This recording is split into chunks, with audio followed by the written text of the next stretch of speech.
BLO শারীরিক অবস্থা সংকটজনক। সেরিব্রাল অ্যাটাকের পর সংকটজনক। বিএলও রাতেই অঙ্গনওয়াড়ি কর্মী তপতি বিশ্বাসকে স্থানান্তর। কলকাতা মেডিকেলে ভর্তি অসুস্থ বিএলও। বুধবার এসআইআর চাপে বিএলওর সেরিব্রাল অ্যাটাক। হুগলির কোন্নগরে 279 নম্বর বুথের ঘটনা। বিএলওর দায়িত্ব পেয়ে চাপে ছিলেন তপতি। এসআইআর ফর্ম বিলি করতে গিয়ে নাজেহাল। রাত জেগে অনলাইনে ফর্ম আপলোড। ভোটারদের ঘন ঘন ফোনে জেরবার। এসআইআর চাপে সেরিব্রাল অ্যাটাক, এমনটাই দাবি পরিবারের।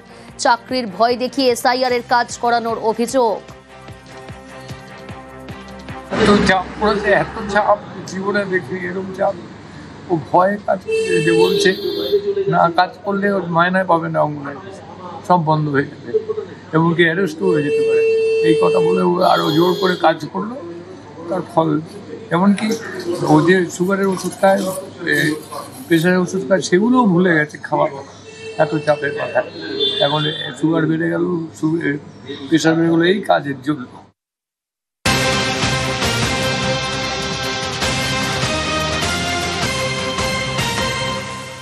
সাতজন বিএলওকে শোকজ। কমিশনের উত্তর কলকাতার 7 বিএলওকে শোকজ। এসআইআর এর কাজে গাফিলতির অভিযোগ, আর এই অভিযোগেই শোকজ। একাধিক বিএলওর বিরুদ্ধে অভিযোগে পদক্ষেপ।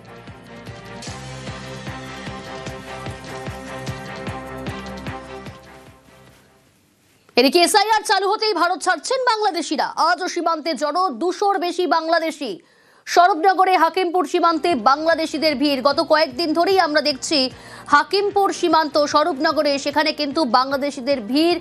গতকাল সেখানেও দেখেছি বাংলাদেশিদের ভিড়। অনুপ্রবেশের পর ভারতের বিভিন্ন জায়গায় তাদের বসবাস। বছরের পর বছর ভারতের শ্রমিক পরিচারিকার কাজ করতেন তারা। এসআইআর চালু হতেই দেশে ফেরার মরিয়া চেষ্টা। পরিবার নিয়ে সীমান্তে অপেক্ষা বাংলাদেশিদের।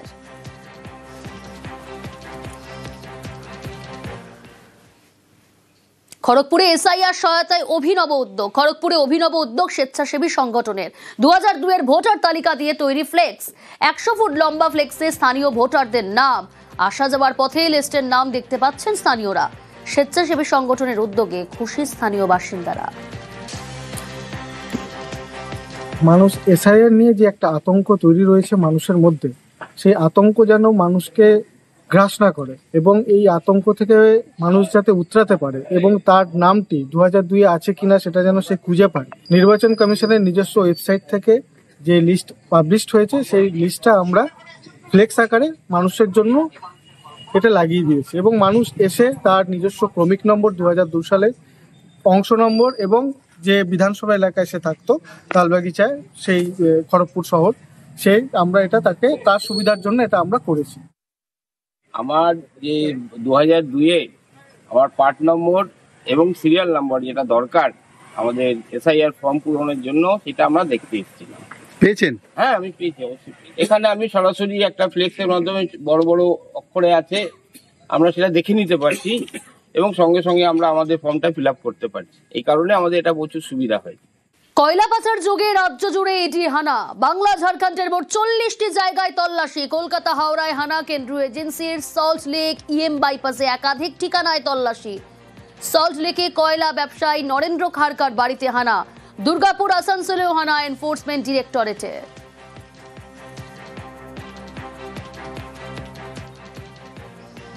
কয়লা পাচার কাণ্ডকে কেন্দ্র করে রাজ্য জুড়ে প্রায় 40 জায়গায় একযোগে অভিযান এনফোর্সমেন্ট ডিরেক্টরেটের। ইতিমধ্যে আমরা রয়েছি সল্টলেকের একে ব্লক 225 নম্বর বাড়ি। জানা যাচ্ছে বাড়ির মালিকের নাম নরেন্দ্র খারকা এবং কয়লা মাফিয়া বলেই চিহ্নিত করা হয়েছে। প্রায় দুর্গাপুর, আসানসোল সহ মোট 40টি জায়গায় ইডির অভিযান। আর সকাল ঠিক 6:30 নাগাদ এই বাড়িতে ইডির আধিকারিকরা প্রবেশ করে। তল্লাশি অভিযান চালানো হচ্ছে এবং শুধু কলকাতাতে আরও বেশ কয়েকটি জায়গায় ইডির আধিকারিকরা তল্লাশি অভিযান চালাচ্ছে এবং কলকাতার পাশাপাশি দুর্গাপুর, আসানসোল বিভিন্ন জায়গায় ইডির আধিকারিকরা একযোগে অভিযানে নেমেছে এবং সূত্র মারফত জানা যাচ্ছে যে কয়লা পাচার কাণ্ডকে কেন্দ্র করে এর আগেও একাধিক জায়গায় অভিযান চালানো হয়েছিল এবং সেই বিষয়কে সামনে নিয়ে আসতে এই নরেন্দ্র খারকার নাম সামনে এসেছে। কোল মাফিয়া বলে খ্যাত এবং এই ব্যাপারটি কিন্তু যখন সামনে আসে তারপরই আর সকালে একযোগে ইডি অভিযানে নামে। মোট 40টি জায়গায় এনফোর্সমেন্ট ডিরেক্টরেটের তরফ থেকে তল্লাশি অভিযান চালানো হচ্ছে। ক্যামেরা রাজীব সিং এর সঙ্গে রৌনক দত্ত চৌধুরী, নিউজ 18 বাংলা, কলকাতা।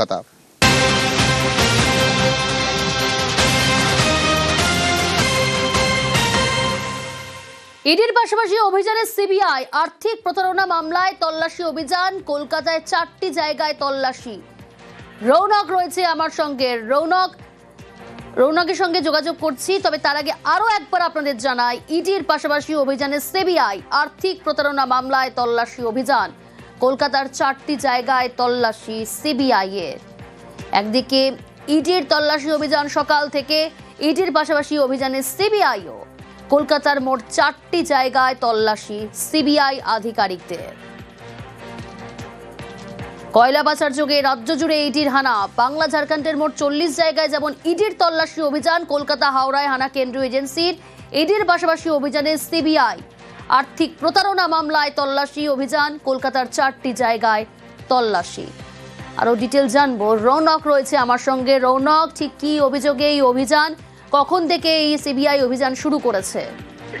দেখো, একেবারে একদিকে যেমন প্রায় 40টি জায়গায় কয়লা পাচার কাণ্ডে এনফোর্সমেন্ট ডিরেক্টরের অভিযান চালাচ্ছে, ঠিক পাশাপাশি সিবিআই এর অভিযান কলকাতার 2টি এবং হাওড়া সহ মোট 4টি জায়গায় সেন্ট্রাল ব্যুরো অফ ইনভেস্টিগেশনের তরফ থেকে অভিযান চালানো হচ্ছে। মূলত জানা যাচ্ছে যে একটি রাষ্ট্রায়ত্ত ব্যাংক থেকে কোটি কোটি টাকা একটি কোম্পানির নামে তোলা হয়। সেই কোম্পানি পরবর্তীকালে দেখা যায় সেটি ভুয়ো কোম্পানি এবং কোটি কোটি টাকা তছরূপের অভিযোগ আসে। সেই বিষয়কে কেন্দ্র করে ওম প্রকাশ পান্ডে, যে একজন প্রাইম অ্যাকিউজ, লেক টাউনের 214 লেক টাউনের তার বাড়িতে ইতিমধ্যে সিবিআই আধিকারিকরা প্রবেশ করেছে এবং অন্যদিকে আরো 2জন অ্যাকিউজ রয়েছে। হাওড়াতে অভিযান চালাচ্ছে কেন্দ্রীয় তদন্তকারী সংস্থা।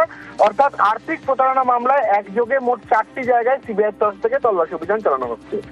বেশ রৌনক, অর্থাৎ ইডির পাশাপাশি সিবিআই তল্লাশি অভিযান শুরু করেছে কলকাতা জুড়ে।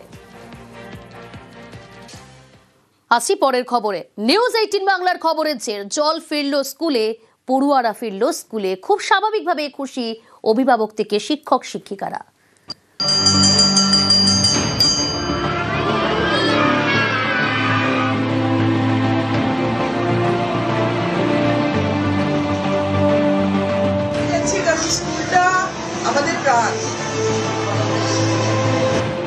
নিউজ 18 বাংলার খবরের জের, এক সপ্তাহ পর আমার স্ট্রিটের স্কুলে জল, ফলে খুলল স্কুল। জল না থাকায় 13ই নভেম্বর বন্ধ হয়ে যায় স্কুল, বাতিল করতে হয় পরীক্ষাও। খবরের জেরে আমার স্ট্রিটের এই স্কুলেই বৃহস্পতিবার জল এলো, তাই স্কুলও খুলল। এদিন থেকে পরীক্ষাও শুরু হলো।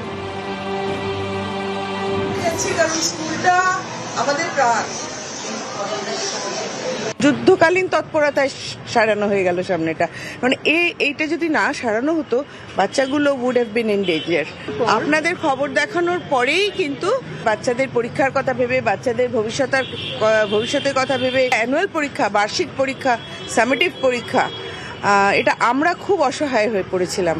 কিন্তু এখন মানে থ্যাঙ্কস টু নিউজ 18 আমরা সবাই খুব খুশি। আমার স্ট্রিটের সরকার অনুমোদিত স্কুল, চিলড্রেন্স হ্যাপি হোম। স্কুলের দোরগোড়ায় কয়েকদিন ধরে জলের লাইনের কাজ করছিল কলকাতা পৌরসভা। অভিযোগ, খোঁড়াখুড়ির সময়ে স্কুলের জলের পাইপ লাইনটাই ফেটে যায়। এর জেরে বিপত্তি। 13ই নভেম্বর অর্থাৎ গত বৃহস্পতিবার থেকে নির্জলা হয়ে যায় স্কুলটি। বাধ্য হয়ে স্কুল বন্ধ করে দেয় কর্তৃপক্ষ, বাতিল করতে হয় একাধিক ক্লাসের পরীক্ষা। মঙ্গলবার এই খবর দেখানো হয় নিউজ 18 বাংলায়। খবর দেখানোর পর সেদিন থেকেই স্কুলের জলের লাইন মেরামতির কাজ শুরু করে পুরসভা। বুধবার শেষ হয় কাজ, ফের আগের মতোই জল পাওয়া যাচ্ছে চিলড্রেন্স হ্যাপি হোমে। তাই এই স্কুলের সকলেই হ্যাপি। বৃহস্পতিবার থেকে চালু স্কুল, শুরু পরীক্ষাও। এক্সাম বন্ধ ছিল, স্কুলে জল ছিল না। কেমন হয়েছে পরীক্ষা? খুব ভালো। যুদ্ধকালীন তৎপরতায় সারানো হয়ে গেল সামনেটা, মানে এইটা যদি না সারানো হতো বাচ্চাগুলো would have been in danger. আপনাদের খবর দেখানোর পরেই কিন্তু পুরো জিনিসটা একটা মানে ভীষণ তড়িঘড়িঘ পুরোটা হাতে নিয়ে যে করা যায়, কিন্তু এখন মানে থ্যাঙ্কস টু নিউজ 18 আমরা সবাই খুব খুশি। একদিকে যখন পড়ুয়ারা তারা খুশি, অন্যদিকে স্কুল কর্তৃপক্ষ অর্থাৎ শিক্ষক শিক্ষিকা তারাও কিন্তু অত্যন্ত খুশি। ক্যামেরা দীপঙ্করের সঙ্গে প্রীতি, নিউজ 18 বাংলা, কলকাতা। প্রকৃতির মাঝে সেলফি পয়েন্ট, অভিযোগ বেআইনিভাবে তৈরি করেছিল রেস্তোরাঁ কর্তৃপক্ষ। আলিপুরদুয়ারের জয়ন্তীতে সেই সেলফি পয়েন্ট ভেঙে দিল বন দফতর।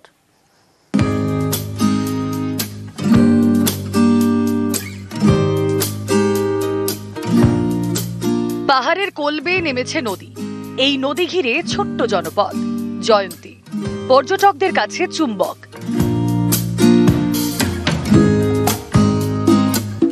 এখানে সেলফি পয়েন্ট, লেখা আই লাভ জয়ন্তী। বেআইনিভাবে তৈরির অভিযোগ এই সেলফি পয়েন্ট ভেঙে দিল বন দপ্তর।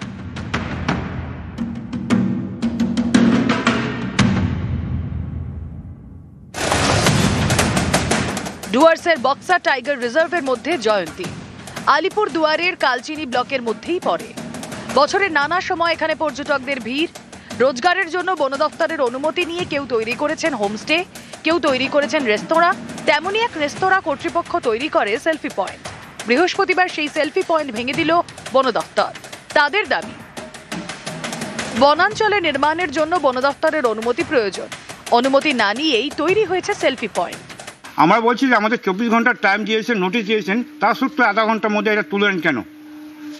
এটা ওদের কি সে আপত্তি? এটা ওরা বলে এটা মানে কংক্রিট, কোথায় কংক্রিট হচ্ছে এটা? আমি ফরেস্ট ডিপার্টমেন্টের কাছে আমি প্রশ্ন চাচ্ছি।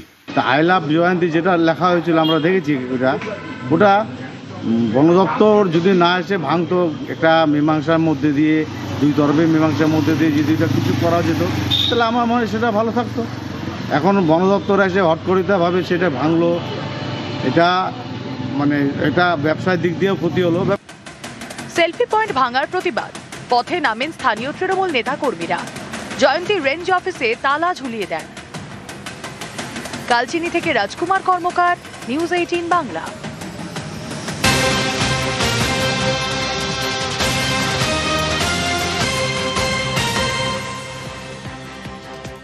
খাবারের খোঁজে ফের লোকালয় হাতি। মূর্তি নদী পার হয়ে জঙ্গল থেকে লোকালয় দাতাল। স্বাভাবিকভাবে ভয়ে রয়েছেন স্থানীয়রা।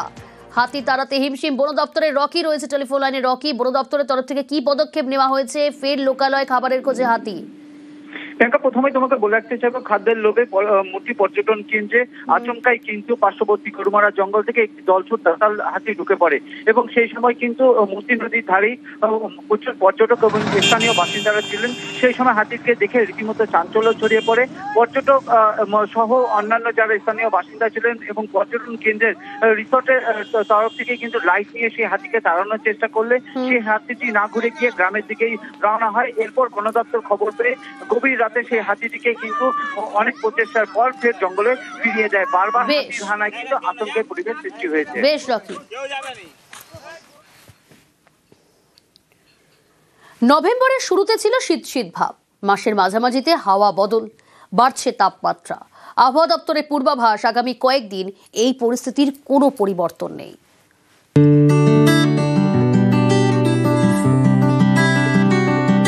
ভোরের কুয়াশায় শিরশিরানি, শীত শীত ভাব, বেলা বাড়তেই উধাও। কোনো ঠান্ডার সেরকম অনুভব করতে পারছি না। গত বছরে যে এই সময়ে ঠান্ডা ছিল, কিন্তু এবছর সেরকম কোনো ঠান্ডা নেই। প্রচুর গরম এবছর আর কি, তুলনামূলকভাবে প্রচুর থাকা যাচ্ছে না আর কি। এই সময় আমরা রাত্রেবেলা কম্বল নিয়ে শুতাম, কিন্তু এখন আরও সেরকম কম্বল নিতে হয় না, ফ্যান দিয়ে ঘুমোতে হয় এখনো। এবছর ঠান্ডা অন্য বছরের তুলনায় একদমই কম। ঠান্ডা বলতেই নেই, উদাও ঠান্ডা পড়ে।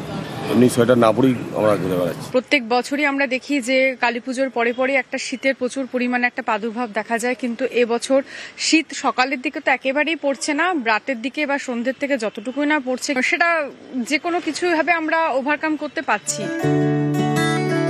ভোরের বাঁকুড়ায় গায়ে চাদর, সোয়েটার, চায়ে চুমুক, বেলা বাড়তেই গরম। একই ছবি পুরুলিয়াতেও।